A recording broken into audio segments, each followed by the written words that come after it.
Eu am avut o prezentare de o oră, care nu cred că voi reuși. Deci,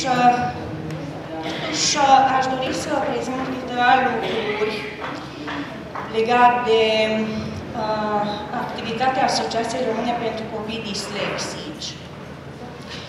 Și după ce am terminat, atunci puteți să puneți întrebări atât pentru domnul Ru, cât și pentru mine. Și în felul ăsta, cei care aveți program de la ora 5, puteți să și plecați și terminăm. No. Ca subtitlu am dat acest titlu, Ieșirea din zona de confort. Fiindcă despre asta aș dori să povestesc puțin, despre niște oameni care au reușit acest lucru de-a lungul anilor. Și în felul ăsta a ajuns atât metoda Meissner în România, cât și alte informații importante despre tulburări de scris-citit. Și la asta vă îndemn și cu dumneavoastră. Deci, dânsa este doamna Meissner Ildiko, logoped, psiholog, cine în anii 50 a dezvoltat metoda Meissner în Ungaria. Foarte puțin am să vorbesc despre metoda asta, fiindcă avem publicații în care puteți dumneavoastră, cărți de specialitate în care puteți să citiți despre metodă. Se încadrează sub teoria psiholingvistică, despre care a vorbit și domnul Ru. Sunt diferite teorii legate de cauza dislexiei. Dacă ați citit și definiția, eu nu citesc, că cred că citiți mai repede decât spun eu, este foarte asemănătoare cum a definit domnul Ru dislexia. Și protocolul de examinare pe care îl veți primi în handout este tot așa foarte asemănător de modelul francez. Deci, în această metodă se examinează aceste arii ale dezvoltării copilului. Deci ei au propriul lor protocol de examinare.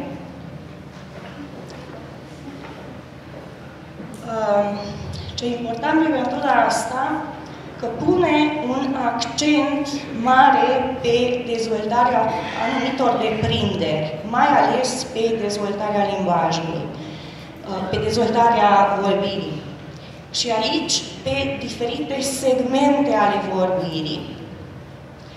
Nu doar, deci, vocabular, înțelegerea vorbirii, percepția vorbirii, analiza cuvintelor,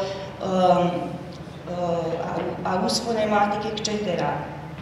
Când începe să aplice această terapie copiilor, dezvoltarea acestor deprinderi merge în paralel cu învățarea citirii. Mult timp. Serialitate, etc. Deci foarte multe capacități, deprinderi sunt dezvoltate în metoda respectivă. Învățarea se realizează în pași mult mai mici decât în alte metode tradiționale. Când se învață literele, deci de obicei se face o asociere între fonem și grafem. În metoda asta este o triplă asociere, deci asociază litera cu sunetul și cu mișcarea aparatului fonoarticulator. Deci aceste trei. Literele asemănătoare, atât ori auditiv, ori vizual, sunt învățate la o distanță mult mai mare între ele. Și după ce sunt, deci altfel, în acest mod normal, ordinea de învățare a literelor este total diferită decât în alte metode și introduce și conștient diferențiări între cele două litere asemănătoare deja învățate. Foarte multe exerciții și niște exerciții variate. Deci, așa cum a spus și Domnul, asta e cheia, să exersezi mult mai mult decât un alt copil. Și într-o atmosferă aparte. Deci, copilul să aibă sentimentul succesului. În fiecare oră, să se ridice de pe scaun cu sentimentul succesului.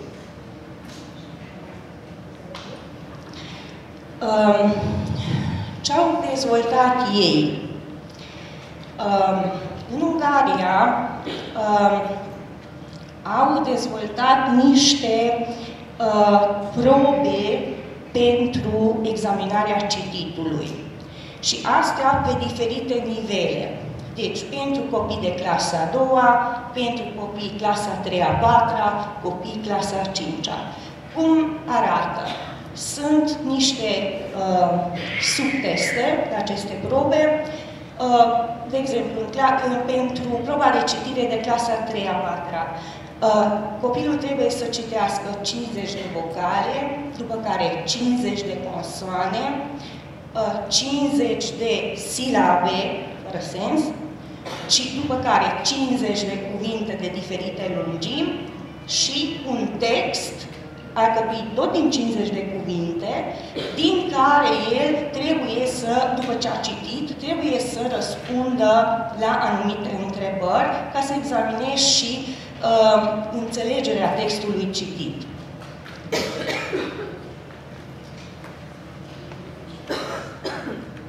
Fiindcă, după doamna Metzner, acel copil este dislexic care ori citește lent, ori are greșeli în citire, ori nu înțelege ceea ce citește. Deci, oricare dintre acești trei semne există, ea deja definește ca fiind dislexic. Un alt instrument de examinare este proba pentru examinarea vocabularului activ. Deci, tot așa, pe nivele de vârstă, ei au dezvoltat niște probe cu 30 de imagini pe care pune în fața copilului. Copilul trebuie să denumească, notează răspunsurile, corectează greșelile copilului, după care copilul iarăși trebuie să renumească cele 30 de imagini. Iarăși corectează greșelile și încă a treia oară denumește copilul aceste imagini. Și prin asta urmărește în cât timp denumește și cu ce greșeli, deci ce tipuri și câte greșeli. Măsoară și modalitatea, deci funcția dacă învață, deci capacitatea asta de a învăța lucruri noi și în plus ritmul de evocare. Știți că asta este o problemă la copii dislexici, că este o problemă aparte de memorie, de a reevoca din vocabular denumirea imaginii sau obiectului, de găsire de cuvinte. Această probă îl folosește pentru predispoziția, pentru examinarea copiilor predispuși la dislexie mai ales, dar și în cazurile mai mari. Deci aceste două probe încă urmează să fie adaptate în limba română. Mai am niște materiale, una pentru prevenție, pe care noi am început să le adaptăm în limba română. Sunt cărțile verticale, sunt cărțile, deci asta este manualul Iatec Haz, Căsuța cu jucării, deci familia de manuale, așa denumesc ei. Sunt cărțile pentru citire, plus dezvoltarea anumitor capacități, cele verticale, astea le-am adaptat, deja există, și cele orizontale sunt caietele pentru scris, deci pentru copii disgrafici. Deci, prevenție, ei înțeleg a face terapie cu copii predispuși la dislexie. Acum, ce facem cu acel copil care a învățat să citească și la sfârșitul clasei a doua, când deja a parcurs toate literele și putem să dăm acest diagnostic de dislexie, că doar atunci se pune diagnosticul de dislexie, până atunci vorbim de predispoziție la dislexie. Ce facem cu acest copil? Pentru ei au elaborat niște materiale care le vedeți acolo jos. Deci și astea încă așteaptă să fie adaptate. Așa cum mulți ne ducem la curs, dar foarte puțini dintre noi avem inițiativă după un curs, din păcate. Iată o persoană, doamna Godie Erzsébet, cine s-a dus în Ungaria la cursurile Meixner și venând înapoi la Târgu Mureș, deja la vârsta de pensionară, a început să aplice ceea ce a învățat ea de acolo. Și ușurel, ușurel a dat lucrurile peste cap în Mureș, așa cum vedeți pe copilul respectiv. Și vă povestesc ce. Deci vorbim despre o pensionară care foarte frumos ar fi putut să stea acasă și să se uite la telenovele, dar n-a făcut asta. În primul rând, a inițiat clase pentru copii dislexici la Târgu Mureș într-o școală normală. Și asta în 1998. Atunci s-a înființat prima clasă. Având dubla specialitate, ea fiind de bază învățătoare, ea a pornit cu acea clasă și l-a dus până la clasa 8-a, în 5-8 a fost profesoară de limba maghiară. Acum, nu vreau să povestesc istoria acestei școli și acestor clase, n-a fost un drum lin. Odată noi, sunt aici cu colegele mele, Iordi Șoreva și Cearne și învățătoare la aceste clase, odată la pensie o să scriem noi memorile. Deci a fost greu și acum este foarte greu. Timp de 8 ani, 10 ani, a funcționat lucrurile foarte bine, după care au început problemele. Fiindcă, ca să funcționeze bine o astfel de clasă, sau astfel de clase într-o școală de masă, ai nevoie de mai multe lucruri. Copilul, părintele, asta le are. Dar acum vine învățătorul. Noi am avut norocul că asta l-am avut. Profesorii, și mai greu. Conducerea unității, care se schimbă de la an la an, cum vine evalul politic, plus inspectoratul. Și dacă una dintre aceste piloni se clatină tot. Bun. Ce-a mai făcut doamna Godie Erzsébet? A înțeles că dacă acest fenomen nu este cunoscut în Târgu Mureș sau în zonă, ea se zbate singură. Și a început să inițieze cursuri, prima dată prin CCD Mureș, pentru învățători, educatori, cine era dispusă să vină. Pe parcursul anilor am format sute de învățători din zonă. Deja și din robinet curge dislexia Mureș, fiindcă ne-am implicat și nu numai ea, că după aceea și noi. Am avut și cursul acreditat prin CCD, după care, dacă n-au vrut să ne reacrediteze, am organizat noi seminarii. Deci, foarte, foarte multă lume am format. Ce am mai făcut însă? În 90 nu puteai să folosești prima clasă de dislexie și normal era de secția maghiară. În 90 nu puteai să folosești edituri aduse din Ungaria. Și atunci, nici acum, și atunci dânsa a elaborat, împreună cu către doamna Meissner, varianta din Transilvania a abecedarului Iatekhaz. Deci astea roșie și din ăla au învățat copiii. După care a făcut o prima încercare în 2006 să adapteze acest abecedar în limba română. Deci a încercat. Nu este ușor să faci acest lucru. Și a inițiat să scriem cărți de specialitate. Și povestea asta se petrece în niște ani în care nu există cadru legislativ.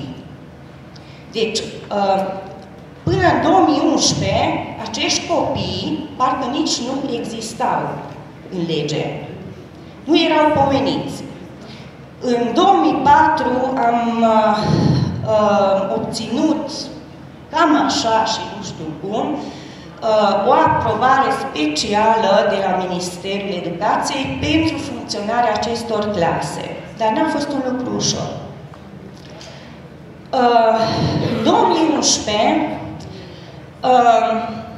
după ce noi am scris memorii peste memorii către Ministerul Educației și n-am avut niciun răspuns și niciun răspuns, doamna Angela Ioan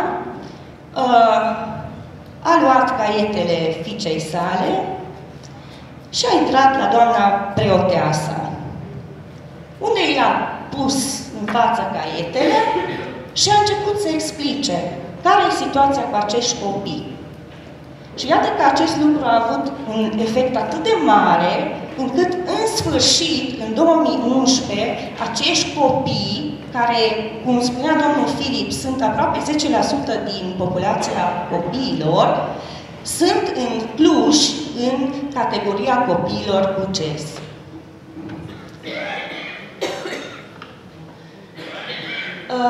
Ce a mai făcut doamna Gori? A înființat în 2003 Asociația Română pentru Copii Dislexici, fiindcă ea dorea ca să ajută și pe alții.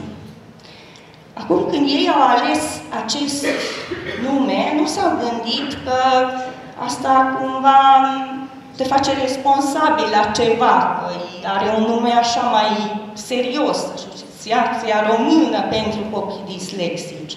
Și ne-am trezit că, uite, și de aici, și de acolo ne sun. În fine, cine suntem noi?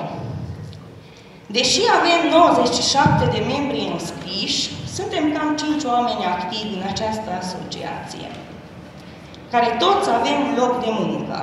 Deci tot ceea ce facem noi este mai mult, e pur voluntariat, dar este mai mult un hobby profesional. Fiindcă nu avem angajați, nu este locul nostru de muncă. Nu avem un sediu funcționabil, fiindcă avem un sediu așa pe hârtie, unde plătim chirie, dar este un spațiu mic, odios, răcoros, umed, în care noi nu putem să intrăm cu copiii. Deci tot ceea ce am făcut, făceam de acasă, de lângă calculatorul nostru, sau câteva lucruri la școală. Dar ne adaptăm la această situație. Dacă ni se cere examinare, atunci și terapie, încercăm să trimitem către alții pe acești părinți. Un lucru este foarte bun și funcționabil, despre care am să vorbesc puțin mai târziu, că avem un parteneriat cu Fundația Talentum din Târgu Mureș, unde avem niște activități de dezvoltare personală pentru acești copii. Imediat am să vorbesc despre aia. Deci, ce servicii putem să oferim în aceste condiții? Deci, suport, mai mult consiliere pentru părinți, cadre didactice, organizăm cursuri, edităm cărți de specialitate, încercăm să formăm o rețea națională de specialiști în domeniul dislexiei și imediat am să spun cum, și ne implicăm în informare și sensibilizare, câtă putere avem. Asta este teamul, iarăși niște oameni care au ieșit din zona lor de confort. Grupul de oameni, cei 3 oameni care s-au implicat în adaptarea abecedarului Gardecaz în limba română. Deci este colega mea, nu se vede, doamna Codruța Croșovski, doamna Odorian Cătălin la dreapta și doamna Hodișca Cătălin la stânga. Ei sunt specialiștii Fundației Meissner din Budapesta. Așa să vă închipuiți că ei, pentru a lucra la această carte, o singură dată s-au întâlnit, au avut o întâlnire de 3 zile în Budapesta, după care toată scrierea cărții a fost pe Skype. Și așa s-a născut acest abecedar. Deci este pentru copii predispuși la dislexie, dar se poate utiliza și în reeducare și pentru copii dislexici. Deocamdată până când nu dezvoltăm și alte materiale. Câteva pagini, așa puse paralel din cartea maghiară și cartea română, deci același structură are. Doamnele de la Fundația Meissner, doamna Hodicca și Așbotni Criston Victoria, în acest an au scris ghidul metodic, deci ca să putem, ca oamenii să poată utiliza abecedarul. Este un ghid scris pagină de pagină ce trebuie, ce fel de exerciții trebuie să faci prin abecedar. Deci îți explică utilizarea abecedarului. Doamna Hodicca este de origine din satul mare și asta a fost norocul, că ea vorbește foarte bine limba română, doar că trăiește de ani de zile în Ungaria. Bine, ne-am făcut cunoscuți prin aceste 2 proiecte OMB și vă spun că noi nu le-am căutat, ei ne-au găsit pe noi. Deci pur și simplu. Deci noi n-am aplicat, am avut un noroc chior. Mulți dintre dumneavoastră ne cunosc prin acest seminar organizat în 2011. Magda a făcut inventar în geanta ta. Deci, prin acest proiect am putut să organizăm acest seminar și aproape 200 de persoane ați fost prezente acolo și doamnele de la Fundația Meissner din Budapesta au prezentat metoda Meissner. Dar noi nu ne-am bazat doar pe proiecte, ci noi singuri am organizat 3 ani la rând, fiecare vară, niște cursuri la Târgu Mureș, pe tematica metodei Meissner, la care în primul an au venit 40 de persoane, al doilea an 73, după care au venit 64 de persoane. Cursul era în limba maghiară și tradus în limba română. și ținute către Fundația Mexner. Eu țin foarte mult ca aceste informații legate de metodă să vină de la sursa directă. Deci cât pot ei să mai vină la noi, atunci ei să spună, fiindcă ei știu cel mai bine această metodă. Și de aceea organizăm aceste cursuri. Iată, cu roșu sunt marcate județele din care în acești 3 ani au venit la noi colegi, psihologi, logopezi. Și dacă adăugăm cu seminarul, cel care au fost la București în 2011, cu portocaliu am marcat județele din care au fost atât la cursuri cât și la seminarii oameni și cu roșu de unde au fost doar la cursuri. Deci începem cumva să popularizăm această metodă cât se poate. Și așa ziceau oamenii, metoda Mexner în toată țara, acolo editurile sunt în vitrină. Țin foarte mult să vorbesc puțin despre Fundația Talentum, fiindcă ceea ce facem acolo, eu zic că este ceva inedit. După foarte mulți ani de lucru eu vorbesc de lucru direct cu acești copii, concluzia mea este că nu este de ajuns doar să-i dezvolți capacitatea de a scrie și de a citi, este tot așa de important ca să-i dezvolți și personalitatea acestor copii. Și astfel de activități se desfășoară la această fundație. Deci sunt niște activități de grup pentru dezvoltarea personalității și grupurile sunt pentru copii care provin din medii defavorizate, dintre care sunt și copii cu dislexie. Deci, în jur de 25-30% dintre copii sunt cu dislexie și au probleme dublă. Nu numai că sunt dislexici, dar și provin din niște familii defavorizate. Vedeți acolo metodele pe care le aplicăm în aceste terapii de grup. Ceea ce funcționează foarte bine, săptămânal sunt grupuri de sprijin pentru părinți. Facem activități terapeutice de grup copil-părintele, la care săptămânal participă părintele și copilul. Vorbim aici de copii mai mici, nu de adolescenți. Și în fiecare an avem niște tabere tematice. Ca să aveți idee despre atmosfera de acolo, am adus niște imagini care văd că nu prea se văd.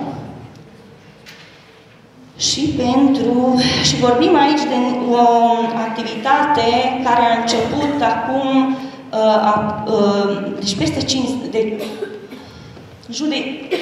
ani încolo, de acum, așa. Deci, acolo au crescut copiii. Copiii cu care am început să lucrăm, azi deja sunt tineri. Deci au trecut și de adolescenție, sunt deja tineri. Și cum creșteau, noi trebuia să găsim alte și alte metode de a lucra cu ei. Și așa am avut niște proiecte, una Forța Imaginii se numea, în care ei făceau niște filme de scurt metraj. Deci ei inventau, ei filmau, ei montau, etc. Una dintre aceste filme era despre dislexie. Deci un șir de interviu legat de tematica dislexiei și când ne întâlnim data viitoare vă prezint că merită văzut. Deci cum vede un copil dislexic și alți copii care nu sunt dislexici această problematică. Și un alt proiect era Școala Toleranței, era un proiect Youth in Action, care era unul foarte complicat, lung, avea mai multe activități, dar care s-a terminat cu un spectacol non-formal, care a fost prezentat pe scena Teatrului Studio din Târgu Mureș.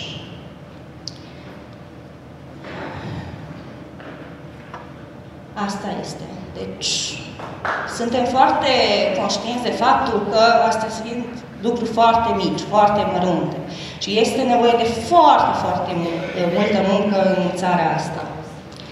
Dar, nu știu, nu cred că e fixul meu doar, deci sunt conștientă că bulgărele de zăpadă a pornit în țara asta, ceea ce este legat de dislexie. Și asta nu se mai poate opri. Și cred că este responsabilitatea noastră a tuturor ca această bulgăre de zăpadă să meargă cât mai repede mai încolo și să se mărească. Acum termin. Eu vreau să vă... am făcut un mic studiu înainte să vin legat de organizațiile pe tema autismului.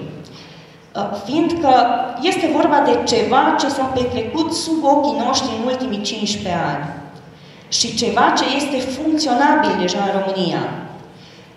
Eu am căutat pe net și am găsit așa, El Fugitivo, peste 25 de ONG-uri în țară care se ocupă de copii autiști. Nu sunt în fiecare județ, dar în fiecare regiune există un ONG.